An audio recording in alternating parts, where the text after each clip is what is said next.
Hey, hello and welcome back students, welcome back to our new video on MEG-01 British Poetry, John Keats' Ode to the Nightingale. So, let's imagine you are sitting alone at night, your mind feels heavy, life feels painful, you are aware of suffering, death, loss, meaninglessness, and suddenly you hear a beautiful bird singing in the forest. That sound is so pure, so peaceful, that for a moment you forgot all your pain. This is where John Keats begins Ode to the Nightingale. This poem is not just about a bird, it's about escape from suffering, imaginations versus reality, life versus death, temporary versus eternal. The structure of the poem is be like the poem moves in a clear emotional journey. Number 1. Pain and heaviness, desire to escape, attempts to escape, realization of illusion, return to reality. This moment is very important for exam answers. Stanza 1. The feeling of pain. Keats begins with a strange feeling. He says, his heart aches, his senses feel numb. But why? Not because he is unhappy, but because the bird is so happy.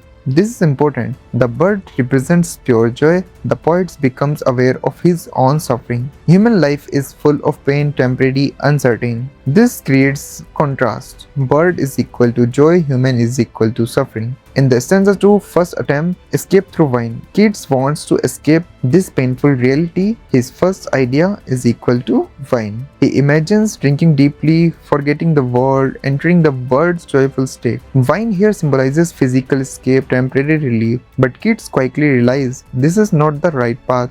And then stanza 3, why he wants to escape. Now, Keats clearly explains why human life painful. He listed down some points: youth fades, beauty disappears, friends die, old age comes, people suffering silently. This is one of the most important stanzas for exam. Keats shows reality is equal to suffering plus decay. That's why he wants to escape, okay? In the stanza 4, second attempt, escape through imagination. Now, Keats rejects wine, he chooses something better, imagination. He says, away, away, for I will fly to thee. But he does not use wings. He uses poetry and imagination. This is a key romantic idea. Imagination is more powerful than physical escape. Okay? In the stanza 5, the world of dark beauty. Now Keats imagines himself in the forest, but it is night. He cannot see clearly, still he feels beauty through senses. Smells of flowers, softness of darkness, presence of nature, this is called sensuousness. Keats shows beauty is not only sees, beauty is experience. Okay? And in the stanza 6, the desire for death. Now comes a deep and serious moment. Keats says he feels it would be sweet to die now. Why? Because the bird is singing beautifully. If he dies now, he will die in happiness. But there is a problem. The bird will continue singing. The poet will be gone. This creates tragedy and realization. And in the stanza 7, the bird is immortal. Now Keats realizes something important. The bird is not an individual bird. It represents immortality.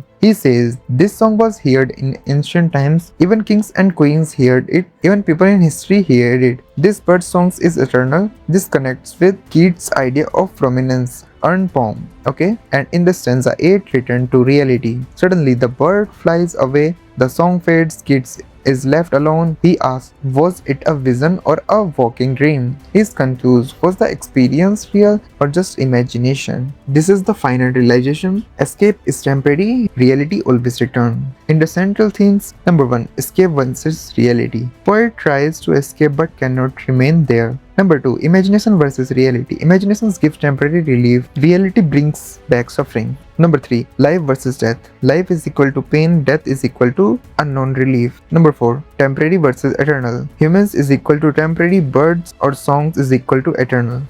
So the romantic features in the poem: emotion over logic, love for nature, power of imagination, sensuous experience, awareness of pain. And in the criticism, some critics say Keats is escapist. He returns to reality. He does not permanently escape. So he is realistic, not escapist. So if you got any questions from this, so you can take the help from like this and you can write the answer like this. In the introduction, you need to introduce Keats and the poem. In the body, explain emotional journey, escape attempts, role of imaginations, bird as symbol. In the conclusion, highlight temporary escape and return. Okay? And in the conclusion of this video, what this poem teaches us: life is painful, escape is attractive, imagination helps, but reality cannot be avoided. This beauty of the poem lies in the honest truth. I really like this poem personally. And we talked about MEG-01 British poetry, John Keats' Ode to the Nightingale. So that's it from this video. I'll see you in the next one. Bye bye.